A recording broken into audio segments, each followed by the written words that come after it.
Hey everyone, Stephen here, and in today's video, we're going to be going over the Scarlet Bison 2.20 patch notes, specifically for the balance adjustment that it brings to the game.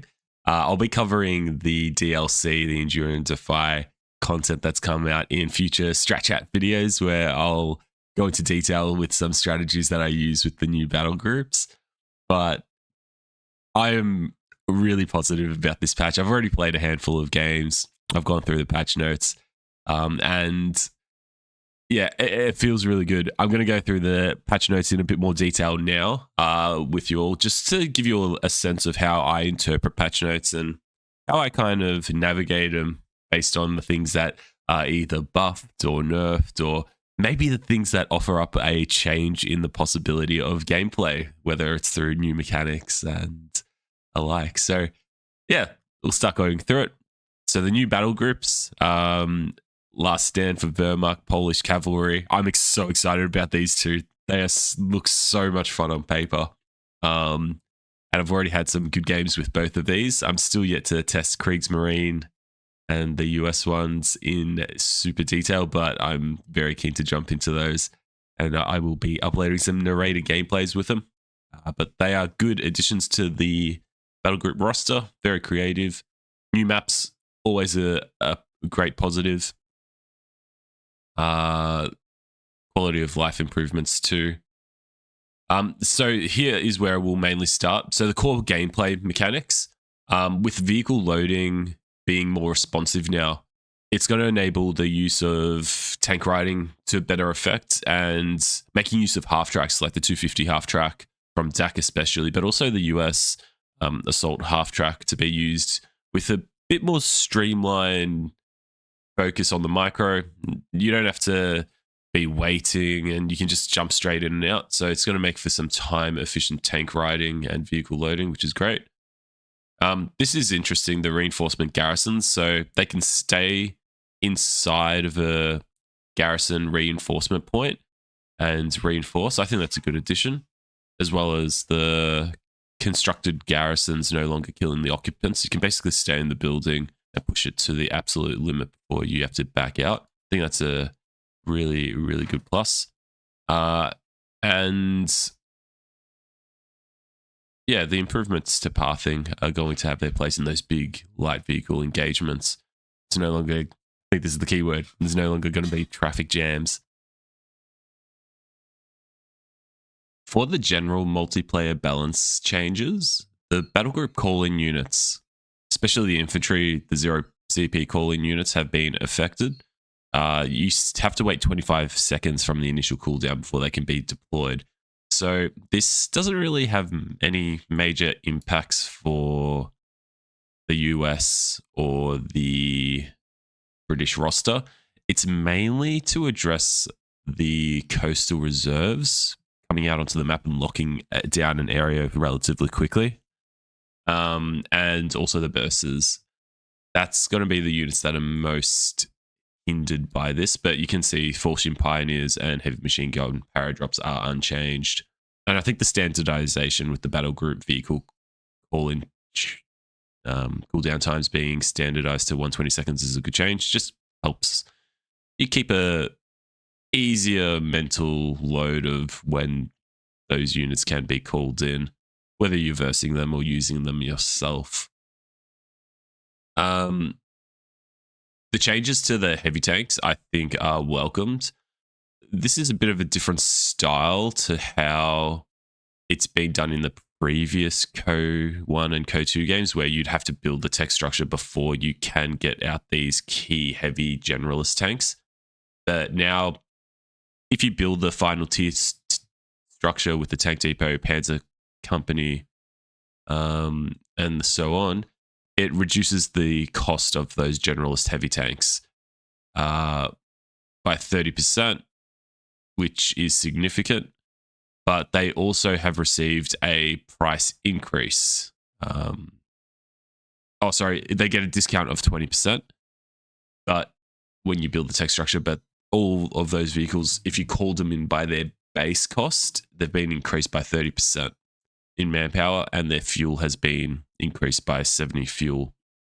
So it's incentivizing people to build the tech structures rather than going for a stall-based strategy. One thing to note, though, the Churchill Flamer heavy tank is not included in this list. So you can expect a stalling strategy from British where they're using the Humber, Stuart, and then just wait till they get out that Churchill is still a real possibility.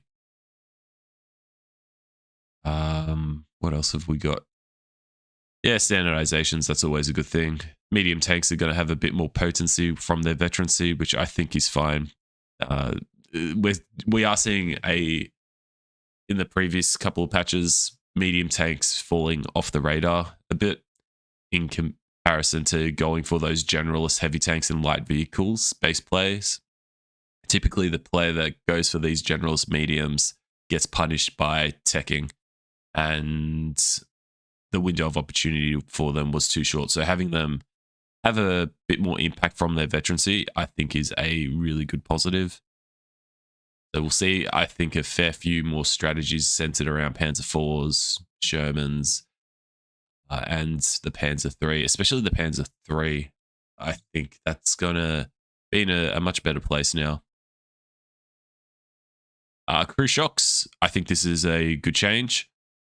Having the duration be increased for the slowing of the vehicles and reducing the rate of fire.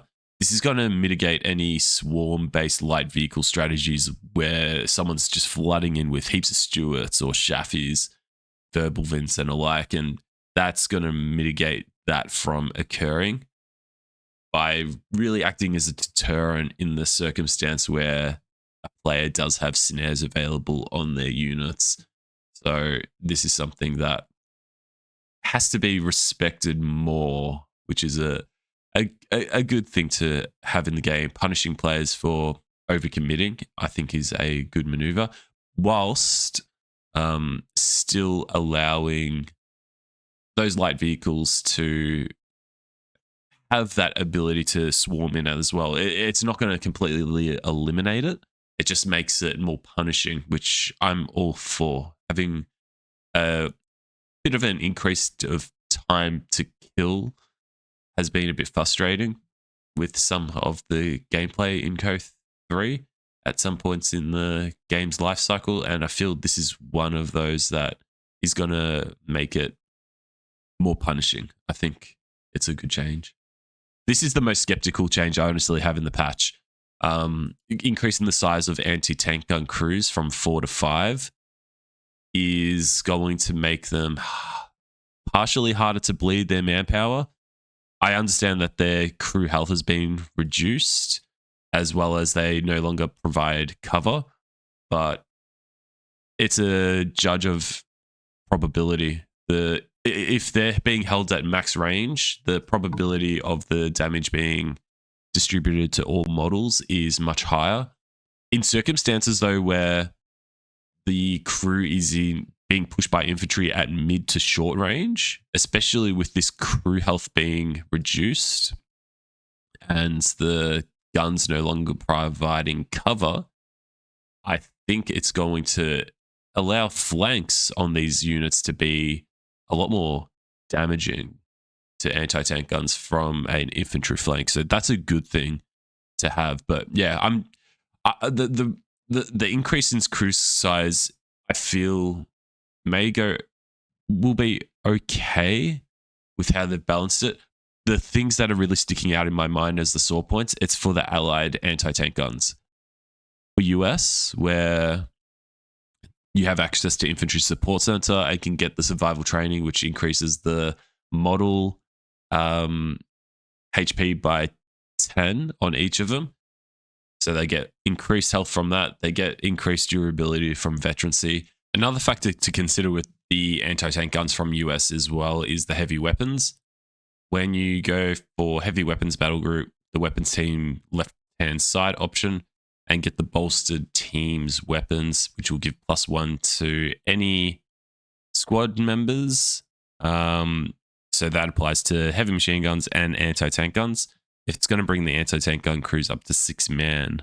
So in conjunction with this rate of fire increase, it's something that has to definitely be taken into account. And I think it may catch some players off guard with the survivability at long range. But especially the British forces hold the line on the Australian battle group.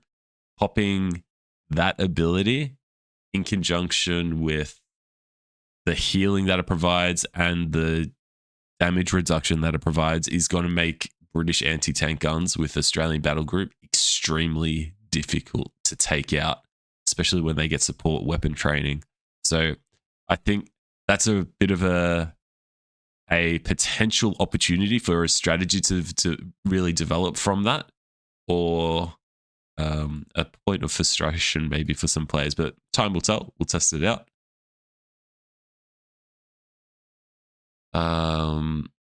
So yeah, like I said, anti-tank guns no longer provide cover.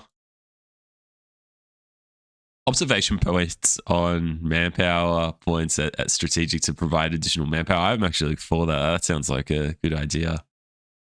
Casualties being present on the field for a longer duration of time, whilst the medics available for picking up those wounded has been reduced from 2 to 1. This is actually a good change. These two.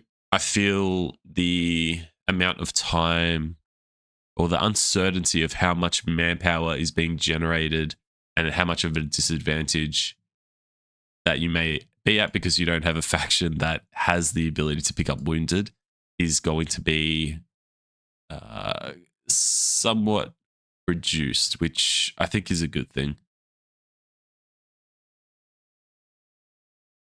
The garrison combat bonuses, I feel this is a good change to encourage more fighting position play. I think Relic explained that in one of their previous streams. We don't really see fighting positions because of how quickly they can be taken out. So being able to sit in that bunker and stay there for the duration and knowing that you don't have to babysit that squad is a good thing. But the 50% damage reduction, I've played a couple of games. I've been able to take out garrison units with flamers still really effectively and mortars. I think this might have a bit more of an impact for small arms fire significantly. So pushing onto a coastal reserves bunker, and they've got Vet 1, so they're using their LMG, and you don't have any of those weapons that can clear out buildings really quickly and cost effectively. I think you have to back out until you get one of those units out to clear out that bunker, which is interesting. It will change the dynamics of how you take a fortified position now. But this 50% damage reduction to units affected by the garrison, it's only for the garrisons that I believe that you've constructed yourself. It's not for a garrison in the middle of the map. It's just native to the map itself. So see how it goes. Yeah, these are good changes for the howitzers. These are the most underused units, I believe, in the game. Having their range increase is a positive. And one thing that really stands out to me is this. Having mines to be able to detonate it from a flamer with attack rounds is going back to CoH3 days, and I'm all for it. If you know where that mine is and you want to go for a flamer to clear it as opposed to getting a sweeper, I think that is a positive direction because you can use that unit to clear the mine but still have some extra anti-infantry capabilities. So it'll lead to some more risk-based versus reward-based decisions. And I'm always all for those decisions to be present in the game. So the generalist changes to the patch in Scarlet Bison, I, for the most part, fully agree with. I'm just a bit cautious of this anti-tank gun change. I understand why Relic's done it to make sure that the anti-tank guns have a bit more place in the late game. And I just instantly taken out by a artillery strike. But yeah, infantry support center, survival training, and the Australian battle group hold the line ability. I think those are two windows that might cause this to become quite strong. We'll wait and see, though. Wait and see. Moving on to US forces, I think we're going to see a resurgence of the riflemen from the grenade package being a little bit cheaper, and a lot of rifleman buffs on the way. We'll quickly consider this scout as well. You can't get the utility package anymore right from the get-go of the game until you get the support center upgrade. I think this is a good decision.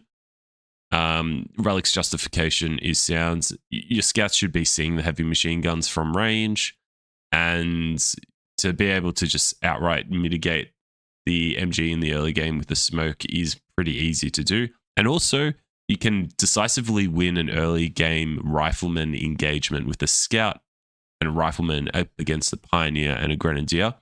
If you launch the smoke at the grenadier and the pyre and the grenadier separated, you're guaranteed to win the fight by then ganging up on the pioneer very quickly. So it is something to... I think this is a good change. And in conjunction with them making the camoed heavy machine guns from the Terror Battle Group being now 1 CP, this is a good adjustment. But riflemen, they're getting back into it. Their damage has been increased at medium and long ranges. Like I said, the grenades are cheaper. They're going to have the ability to lay down a bit more punishment, increased accuracy. Just in general, they're going to be able to pack a bit more of a punch. So suppression is going to become really important for Axis, whether that's through the MG42, the MG34, or the flak.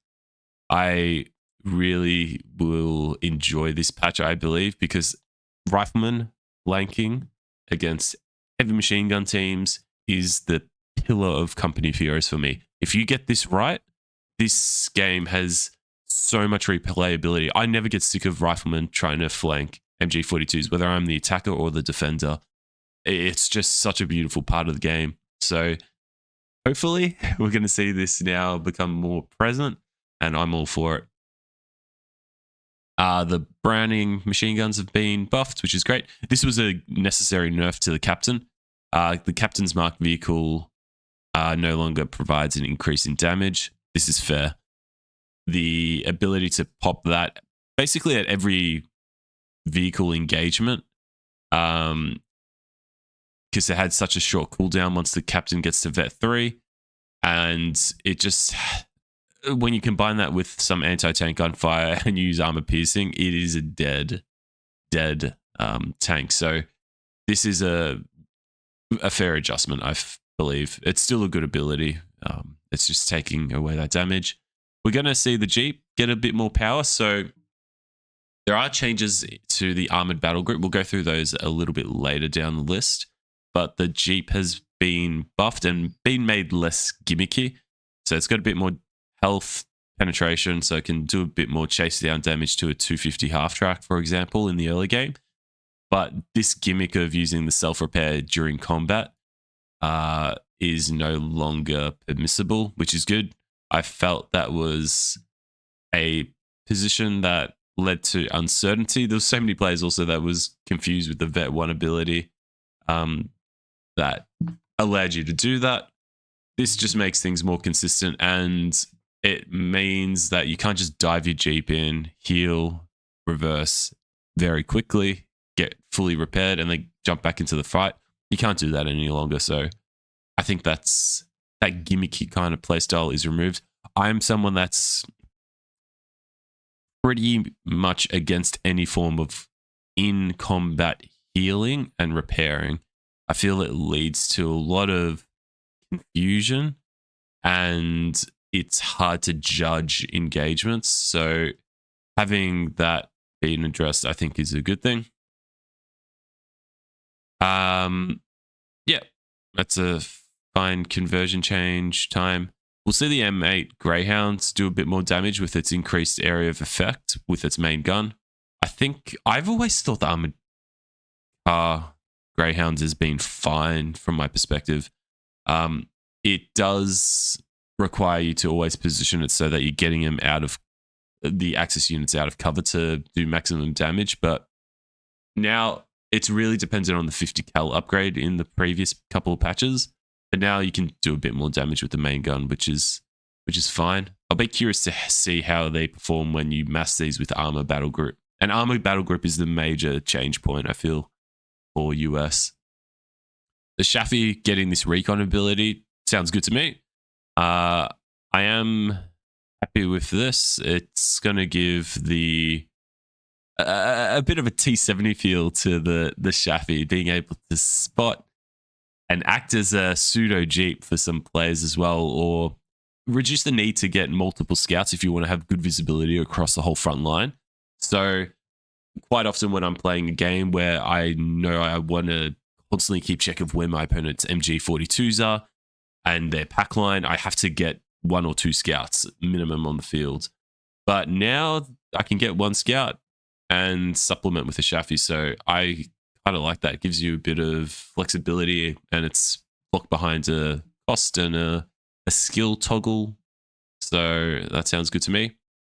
And this was a necessary nerf to the Shermans. So we can't have the 76 millimeters Shermans having an increase with an anti-infantry performance. It's just purely an anti-vehicle upgrade now. So when you see that your Shermans are starting to have to come up against some Axis armor through hands of 4s, hands of 3s, which are going to be more prevalent on the battlefield now since all mediums have a decent buff to their veterancy. This upgrade will give you the little bit of edge over those vehicles, but at the same time, not just annihilate the grenadiers on the fields, which is what we were previously seeing. So I think this is a good decision.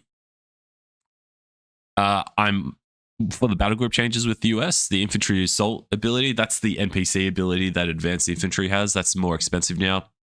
That's fair. That ability can be spammed.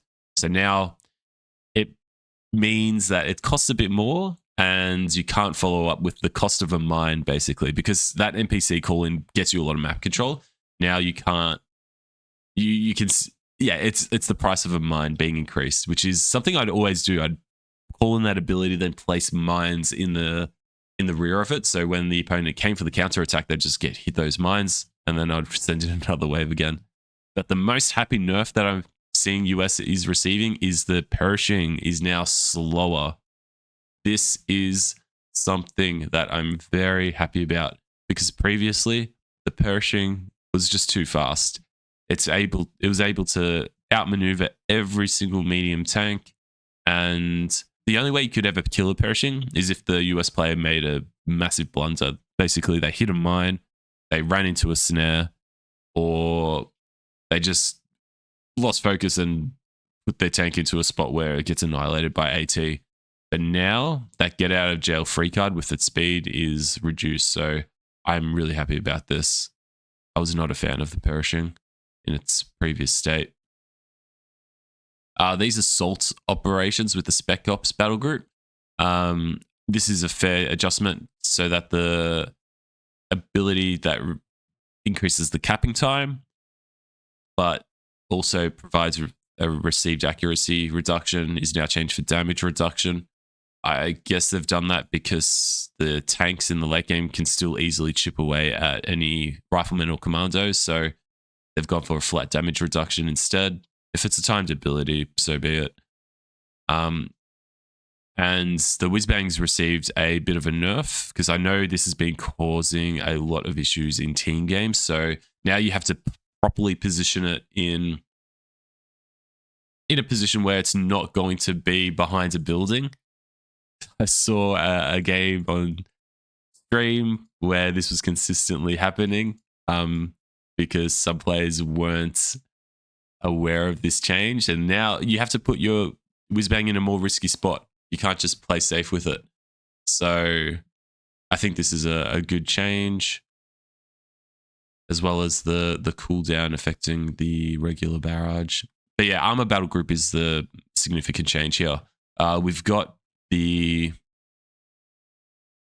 assault engineers now on the same line as field repairs. So it is possible to get both assault engineers and vet 1, which was not previously done. This is going to lead to some interesting play because assault engineers have an increased repair rate compared to standard engineers. So what we might start to see is a couple of assault engineers on the field with multiple half tracks or M8s or Shaffies, and really playing into just a game of attrition where you're making use of hitting the Axis opponent, getting that damage in, but not overcommitting your vehicles and just getting them repaired up, going for another wave, hit them again. Eventually, when you dwindle them down, you go for an all-in push. And I think that's what we'll likely see. The other significant change is now you always get access to this ability here. I've gone completely blank what it is, but it gives you increased speed. Have a quick check on the battle group. Yeah, Seek and Destroy, that's the name of it. So you're always guaranteed to get that because previously you'd have to pick between the Scott and Seek and Destroy. So I think that seems reasonable. The main thing now is the Easy 8 is no longer call-in. It's always a build item, and you have to pick between Easy 8s and War Machine. I think this is a great decision because previously you'd get access to both.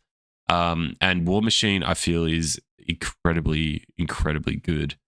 So having cheap vehicles can lead to a big Sherman ball.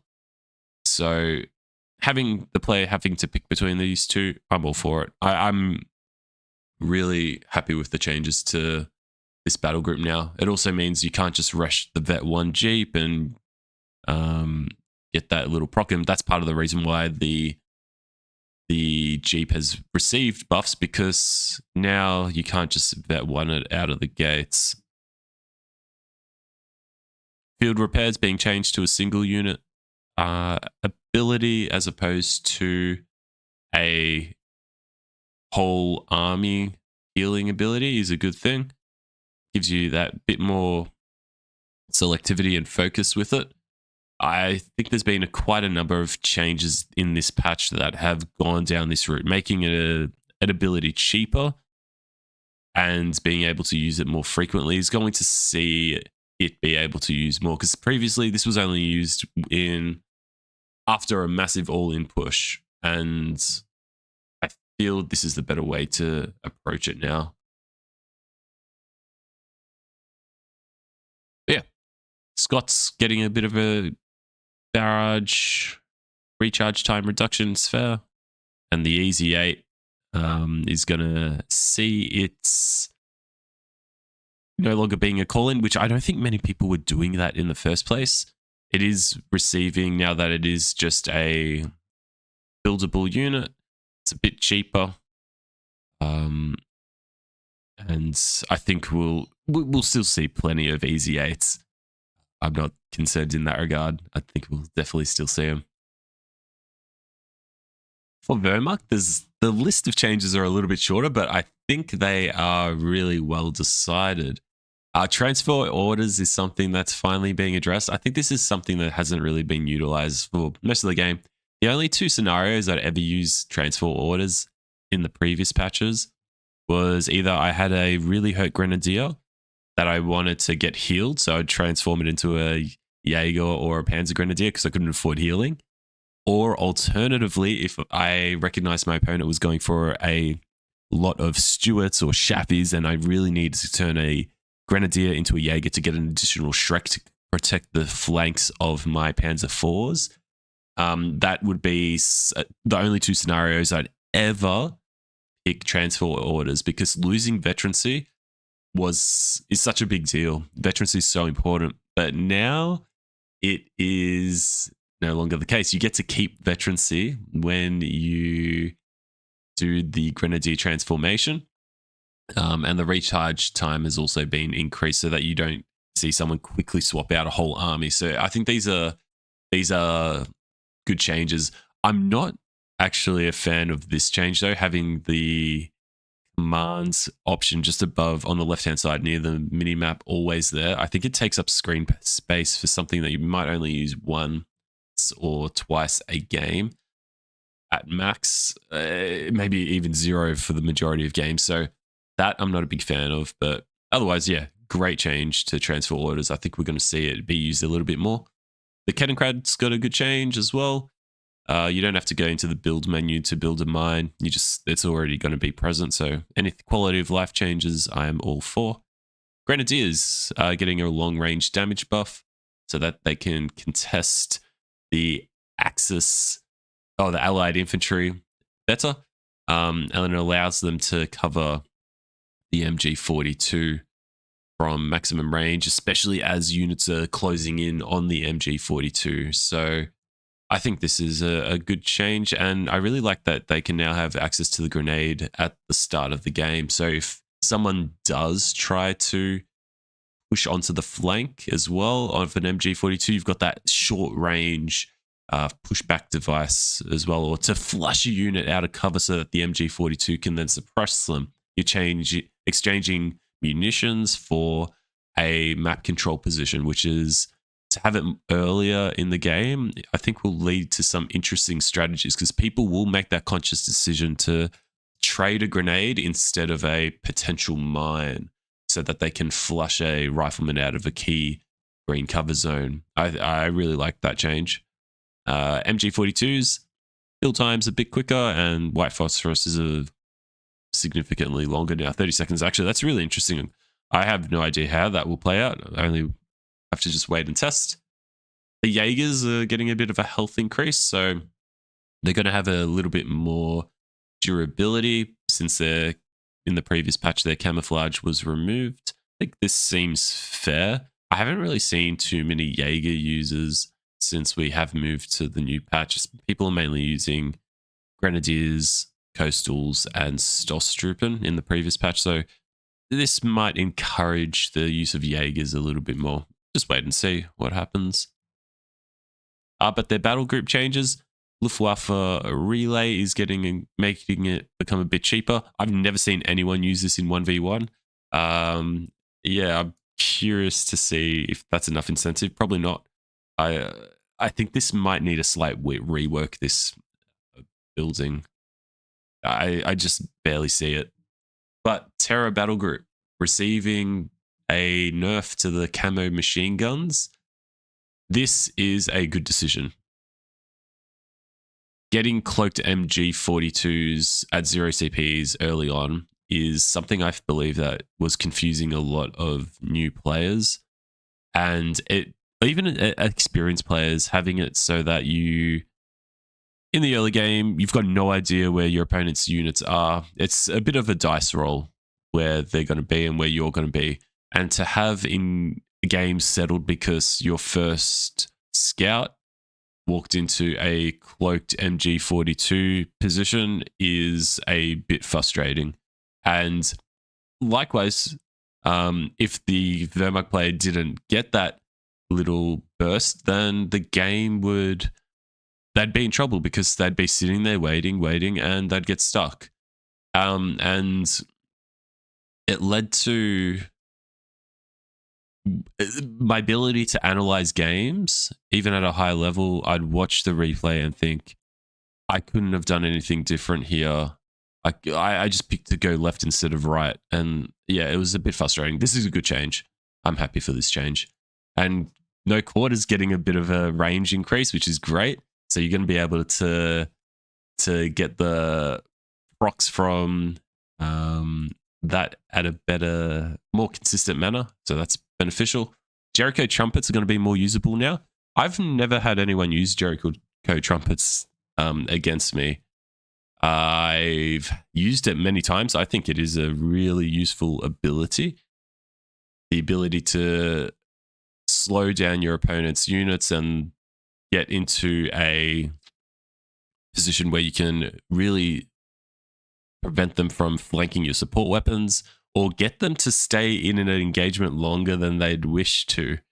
It can really put the allied player in an awkward position. So being able to now cast it in the fog of war, and it does provide vision over the target area to reveal camo units. That seems like a reasonable change. I think more people will use it now.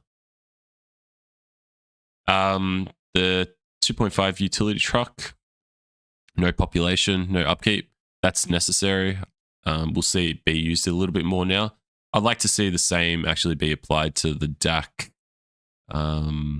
giving DAC some form of no population cost healing, even if it's just at their base. I'd like to see something like that as well, because at the moment, all of DAC's healing requires some form of population, which can be a bit tedious.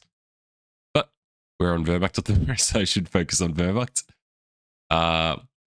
Coastal Battle Group is receiving a bit of a nerf, so you can't just lock down a bunker with the artillery fire from the officer, and the barrages are going to take a little bit longer to hit. I think this mainly affects team game scenarios. I don't really see this being that much of an issue in 1v1s, but it's very important that both game modes are balanced for, so that's good to see.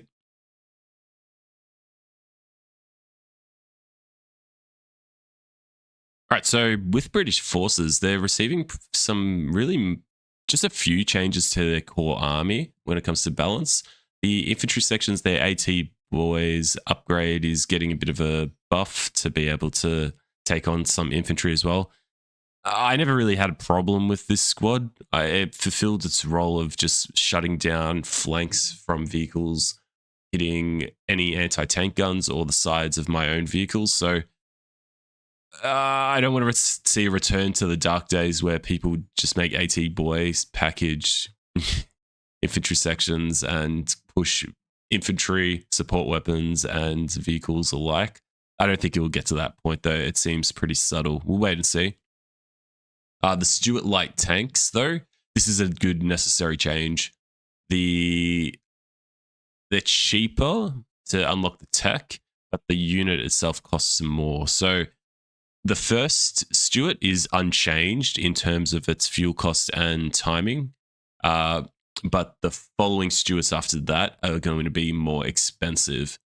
And this is reasonable because I think Stuarts spam might become an issue with the new Polish battle group when you combine it with the Tulip rockets, as well as the heavy armor battle group is actually a really good synergy with Stuarts when you have the veterancy option and you go for light vehicle support training.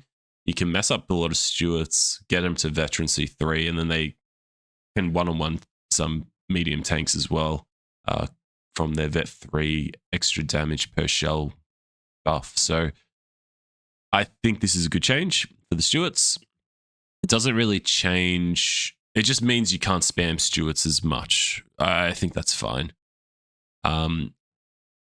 And strategies that are centered upon that are going to be a bit less viable.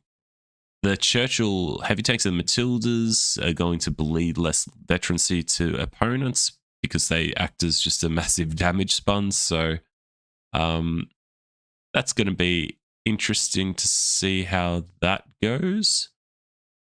Still, yeah, I'll see how that goes. I think either way, I'm fine. And the Humber is seeing it a bit of a manpower cost increase and build time increase. I think this is beneficial. The Humber could come out pretty early and could devastate Axis positions and get its Vet 1 up and established quite quickly. So I think this is also partially nerfed due to the fact that the Polish battle group does have a really nice synergy with the Stuarts and the Humbers. So I think this is a fair change. It's not going to, I'm still going to build Humbers.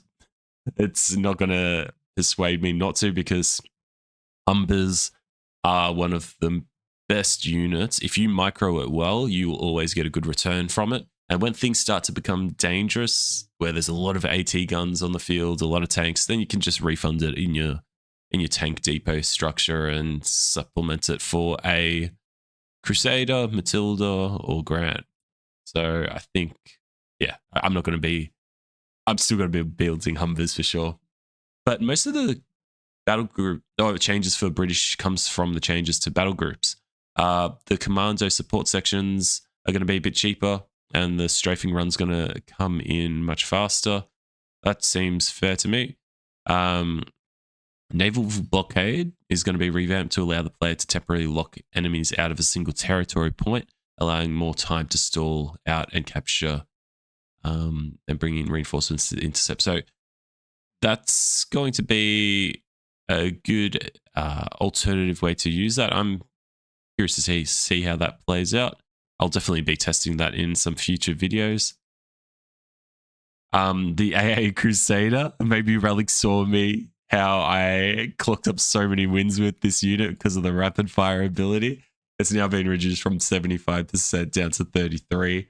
I think I was keeping a rough tally of the wins that I had with the AA Crusader. I think I had 30 wins and 1 loss with that strategy that I had developed. It probably even more wins than that. I can't even recall being beaten with it. It's such a good unit. I think this is so undervalued, this unit. It's it packs a punch, especially that rapid fire ability. But Indian artillery battle groups getting some much love. Warcry is now cheaper, and its duration's been reduced, and its cooldown's been increased. This is a buff to it, though. So previously, Warcry had the biggest risk versus reward profile in the game out of every ability. It was so expensive, and it's the cost of a brand machine gun upgrade on this infantry section. But now, because it's cheaper, you can spam it a bit more. And when you use Warcry in conjunction with Pillage, this will allow it to pay off for itself. If you go into an engagement with Warcry knowing that you're very confident that you're going to win it, you pop the ability, you get in with that speed buff, do a bit of extra combat performance, and if you kill a handful of Axis infantry, you'll instantly pay this back. I think you get 10 munitions per Axis infantry that you kill. So, and I'll quickly check that now as well. So Pillage, it doesn't say on this website. It says in game though, but you'll pay for it very quickly. So this is another strategy that I'm going to be testing even more. I was doing it in previous patch, but like I said, it was really risky. Now it's a bit more safer to do it. I'll be using that heaps. Gurkhas have had a bit of a firepower increase with their rifles and Thompsons. And even the grenades can come out quicker, so I think that's fair. Not many people were using Gurkhas, so this is going to be a nice change. And when you combine that with Warcry, especially with the Thompsons, it's going to be some good fun. I'm looking forward to that. The mortar's a bit cheaper. You might see a bit more of that come into effect. But the Aussies, their sharpshooter ability no longer kills infantry. It does damage. Instead it increases the damage of the ability. So that's probably going to reduce confusion, which is okay. I'm all right with that. Less RNG with this ability. But at the same time, if you're in cover, this ability didn't really do too much. So it was quite punishing for people that got caught out of cover. But this ability, Hold the Line, being more expensive in terms of CPs is very much necessary with the anti-tank gun changes, how you've got more models. I still feel this is going to be one of the most powerful abilities in this patch. I think this is still completely undervalued when you compare it to Over Repair. I don't think people realize how powerful this can be. I've won a lot of clutch games because of that ability, whereas Over Repair is also receiving a nerf. It's the amount of health that it's going to provide is reduced, and the time to repair to set up that over repair has been quadrupled. It's gone from 5 seconds to 20. So I think inherently this is on the same competing line, these two abilities, which you can see on here. It's on the right-hand side. It's either Hold the Line or Vehicle Over Repair. I think more people will start to pick Hold the Line now. And when you're judging it for 40% damage reduction and 4 health per second healing during combat, this is huge. People will start using this a lot more now, I reckon. Even despite that nerf. And the Canadian shock sections, they're getting a bit of a damage increase, which is fair enough since not many people have been using them. So I'm actually keen to go back to Canadians and test them a bit myself with how that damage modifier has been adjusted. All right, last up is we're going to be looking at DAC. DAC has received probably the most fundamental changes in this patch compared to all the other factions. There's going to be a lot of change, I think, to the metagame in which they play. Some of that's due to some of the balance changes. Others, it's due to the tech structure changes with the armory. There's a bit of to get through, so this is probably the one that we'll be diving into the most time. But with DAC, the armory games have, the armory upgrades have changed, and it's going to affect both 1v1 games and team games.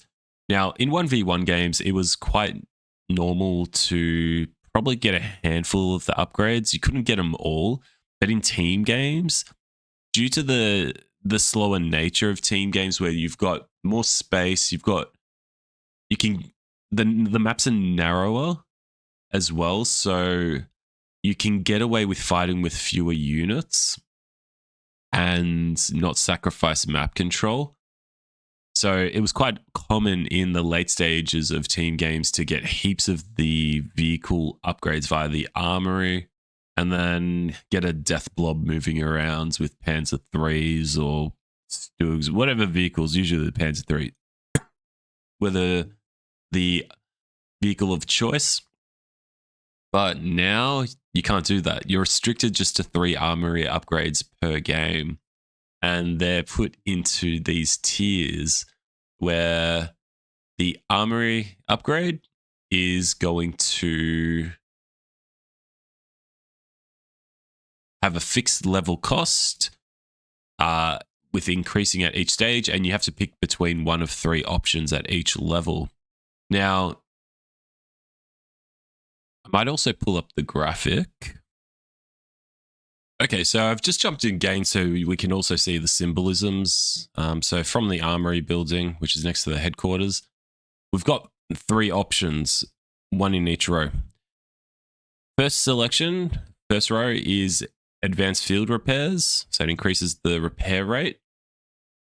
Combat half tracks, so it increases the health of half tracks and gives them a bit of extra armor, or increases the squad size of Panzer Grenadiers by 1.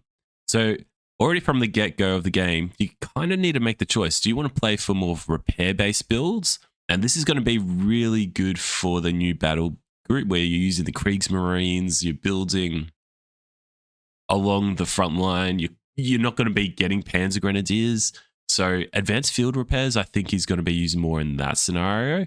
But if you're someone that likes to use the mobility of half tracks like myself, I'm more inclined to select this more often than not. And then if you're going for big Panzer Grenadier balls with the LMGs, then this might be your go-to option. So you have to pick one of these. So from the get-go of the game, you kind of have to have a sense of what is your strategy going to be. Then into the mid-game, you've got either emergency repair kits, so repairs your health of your vehicles and gives them a bit of a health buff. Previously, this was in the 3rd tier, so it's been brought forward a little bit. And that is something to consider. People will have to make this choice, or can make this choice and allow their vehicles to repair sooner rather than later by themselves. But you have to pick between Smoke Package, and Smoke Package now is extremely powerful. Why? Because you get the plus 20% speed here. This used to have to get the speed buff, you used to have to get the rapid advance option in tier 3 of the armory. That's no longer the case. You can get that and smoke and an increased rotation rate all from this. This is going to be extremely useful if you're going for a combat half-track play style, where you can use that, speed around the map, use the healing of the half-track when they're out of combat, and then just hit different areas all around the map. Half-tracks are going to be quite menacing to verse in the hands of a player that can micro-roam effectively. And then the last option is the veteran squad leaders, which this is going to increase the experience earned and a damage reduction. So that damage reduction helps any form of infantry, whereas the first tier only helps Panzer Grenadiers by giving them a +1. So this veteran squad leaders is, in the previous patches, it's been split. You now have This ability used to do both of these in one, but now it's been split and it's on 2 separate tiers. I think I'd select this if I'm going more for Assault Grenadiers, Panzer Jaegers, Pioneers, Kriegsmarines playstyles, and I don't want to get either of these options. I'm going more infantry heavy. But this row, I feel, is going to be really decisive on what you pick, because it's in the mid game. It's going to lead to a very quick power spike. Either of these options will lead to a power spike. So it's going to be interesting to see how it plays out. I really like the line of getting combat half tracks smoke package, but I can see the line of going for infantry by Panzer Grenadiers and getting this as well. That's going to be a scary blob to deal with unless you've got suppression as an allied player or some good vehicle usage. But on the last line, we've got survival package, which enables you to get a health increase and also capture and decapture territory. We've got advanced optics, which increases vision range and increases weapon accuracy. And finally, the tungsten core ammunition, which will increase penetration and damage on all tank cannons and vehicle-based autocannons. So even this line is pretty scary. It's a significant power spike on all of these. So what's going to happen now is when a DAC player picks this, they're locked in. They're making a conscious decision that I am picking this line to suit my army. And some of these abilities have really had a buff. Like having the optics in the previous patch, it was purely vision, but now it's also increasing accuracy. So having improved accuracy is going to lead to more damage, particularly against infantry. This is going to allow a DAC player to manpower drain an allied player more consistently, whereas the tungsten core munitions is going to be really good against someone that's going for mass vehicles, and you'll be able to do a better attrition between your vehicles and theirs. You'll be able to make the engagement go much more quicker in your favor. And then we do have the survival package, which will just allow for mass capping around the map, but also allow you to stay in a fight for a greater period of time because you can take an extra tank hit from that plus 80 health. So they're all interesting options. You can see there's a lot of different lines and potential routes. I can see Kriegsmarines really going for advanced field repairs, the veteran squad leaders, and then going for either of these options. I can see routes with Panzer Grenadier based builds going for this half-track base builds going for this, and then any of these at the bottom. I'm really excited for it. I think this is a good change. It doesn't really impact 1v1s much because you weren't able to get all of the upgrades in 1v1, but in team games you could. And now team game players will have to make that conscious decision. And in team games, DAC has been rather problematic. DAC has been the faction that's most difficult to balance from Relic. I'm not envious of their position. It's a tricky faction to balance due to these armory upgrades, the combined arms buff, their unit roster. But I think we're seeing there's been some decisive steps made this patch, and I'm confident it's going to improve the outcomes across all the game modes because, like I said previously, nerfing something in 1v1 might have a massive effect in team games. It was hard to get that balance, but redesigning these core concepts from the ground up is going to aid the flow of the game in multiple game modes. So the other significant change that has occurred with DAC is with combined arms. This has been addressed by infantry still and team weapons still having their speed buffs, rate of fire for team weapons, and recharge speed for infantry still present. But the offensive bonuses that it provides is now just given to the core baseline values of the infantry squads, and the defensive buffs have been removed. this is going to lead to the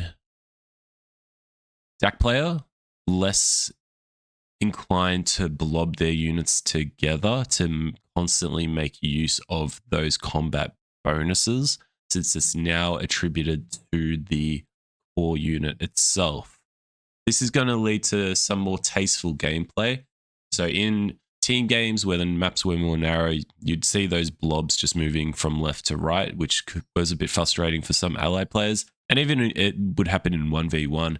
But the advantage in 1v1 at least was when a DAC player was doing that, you could cap on a different side of the map and out position them if they are playing that blobby nature. It was harder to do that in a team game sense. So this is a good change, I think. Combined arms has always been something that has been quite difficult to balance on across the multiple different game modes that we have in Company of Heroes. And the other thing that does affect it as well is this change to the motorcycle team. The Vet 1 now has been debuffed, or has been nerfed a little bit. It doesn't do as much damage. So I feel this motorcycle team has always been quite oppressive in the early game once they gave it combined arms with its Vet 1. So having that nerfed a little bit is going to aid allies players as well, with the changes that have occurred to combined arms too. So also, the Panzer Grenadiers, their performance with their core rifles has been improved. They can go toe-to-toe pretty well now against riflemen from what I've seen. So that's something to take into account. And also that the 6-man upgrade is a little bit more cheaper to attain at that Vet 1 or that Armory Row 1 level.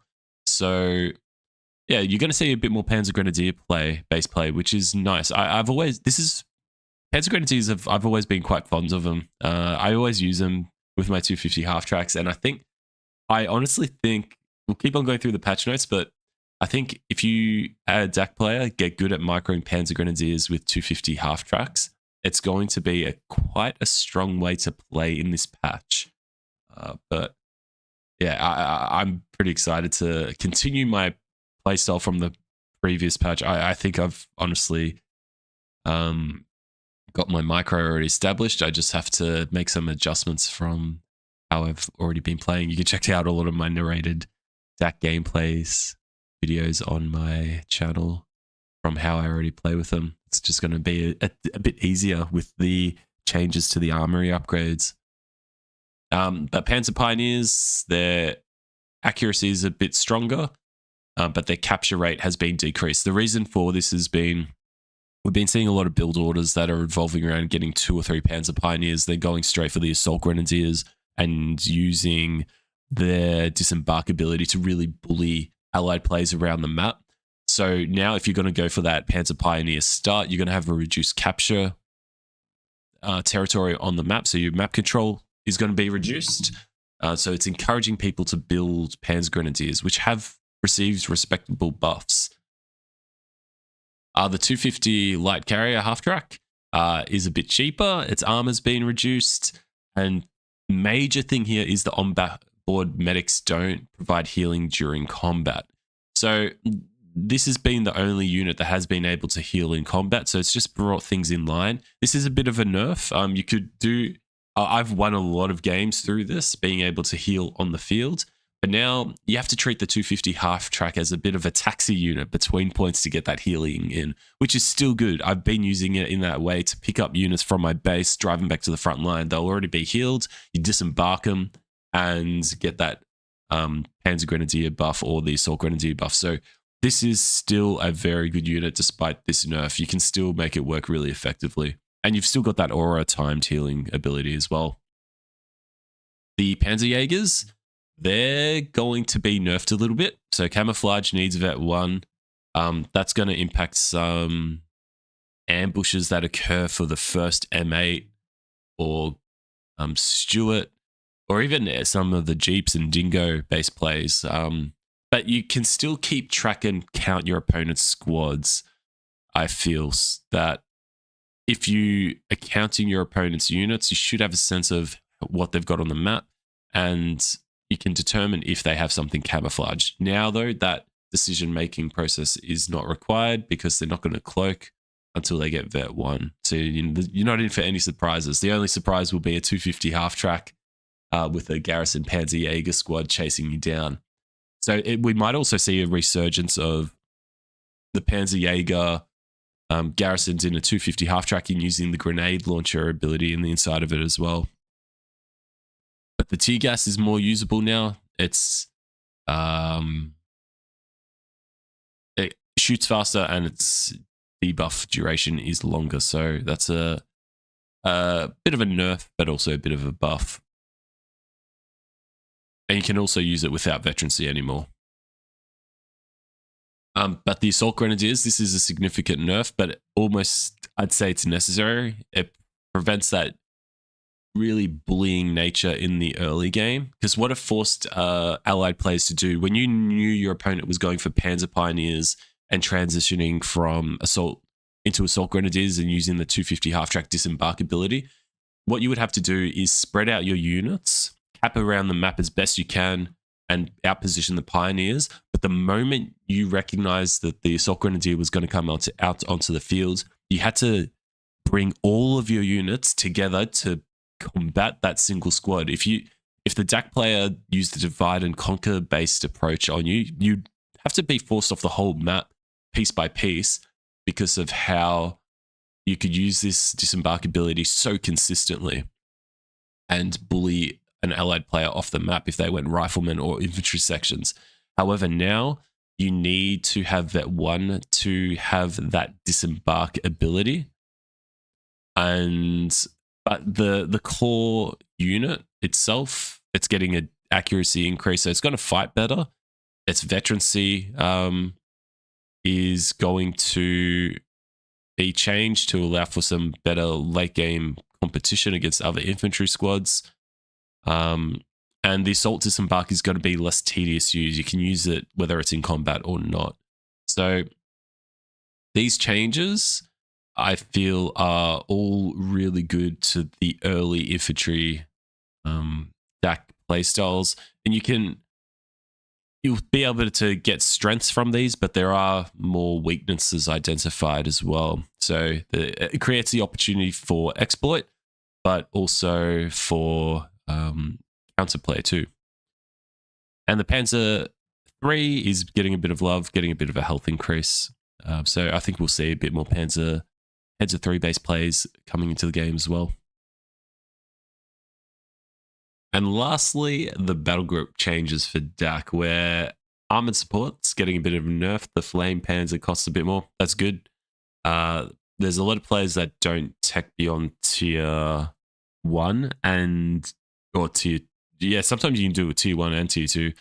And you just keep on spamming these as the main anti-infantry platform. So making it more expensive, so it's harder to do that. And then if they lose a few of them, they can't tech later on. That's good. Bursars have reduced a call-in ability recharge time reduction. So I think this will be fine. I can't see it negatively or affecting the game, but that should be fine. And I don't think it would change how I'll use Bursars either if I was to go down that route. There's been a few changes with the battle group loadout here for the Italian infantry commander. We can see that the L6 call-in has been now swapped in its position. And so has the buildable defenses. It's also been swapped. So there are some positional changes here. And Sound the Alarm is now more expensive. Oh, not more expensive. It doesn't provide as much bonus. This is a good ability to use, I feel, in team games because the territory points are quite large. And now it affects the allies as well. But in 1v1s, I still find it quite difficult just because the layout of the territory sectors in 1v1 aren't as large and then also as not clearly as defined as team games, which tend to be bigger square-based shapes. Whereas 1v1 maps can sometimes have really thin rectangular areas, and yeah, it just makes it tricky to use. But that's okay. It's all right to have abilities that excel more in team games than 1v1. The L6, you can now call it in one at a time. I actually think this is a good decision, and to make the fire upgrade require a bit of tech. It'll catch, especially in team games, it'll catch players less off guard, and I think this is a good change. The Panzerjäger commands, the defensive positions have been adjusted. So change to allow infantry squads and team weapons in friendly territory to gain combined arms without requiring a nearby vehicle. Early warning is giving a recharge time adjustment. The butterfly bombs, I'm happy this is being changed so that they can no longer be dropped in the fog of war. I think that was very much necessary. Dropping this in team games on retreat paths was pretty infuriating to verse and pretty cheap to use. As an Axis player, you could get so many easy kills from that, and this is a good decision. And now it encourages, if you want to do that, you want to drop S-mines on a retreat path, you got to take the risk of sending a vehicle deeper than what you would safely do, have it overextended to provide that vision, and then you can drop it there. And that comes more risk, more reward. So that is good. I like that. Crew shock tactics, the duration is decreased. So that's from the Panzerjäger command battle group. So you can't lock down a vehicle for as long. And the anti-tank overwatch has a bit of an increased delay before it selects a new target. So, and also the amount of rounds has been decreased too, but that ability should still be fine. If you get snared with an allied vehicle and you get that ability cast on top of you, you've got a dead vehicle either way. I'm pretty sure those last 4 rounds won't make a difference. So that's Dax battle group changes in a nutshell. I'm really happy with this patch. There's been a lot of well thought through decisions that I think are going to positively influence the game. I am really excited to play the new battle groups, show that on my narrated gameplay series, and I'm really excited to also make some strat chat videos where I'll go into deep for the new strategies that I develop with the new battle groups, and also the ones that I think might come into resurgence with the balance changes that we've seen in this patch, especially Warcry and some of the Assault Grenadier or Assault Engineer changes. I'm really keen to test those out, where we can get both the Vet 1 and the Assault Engineers out. But that's that. Take care. I'll see you next time. Bye.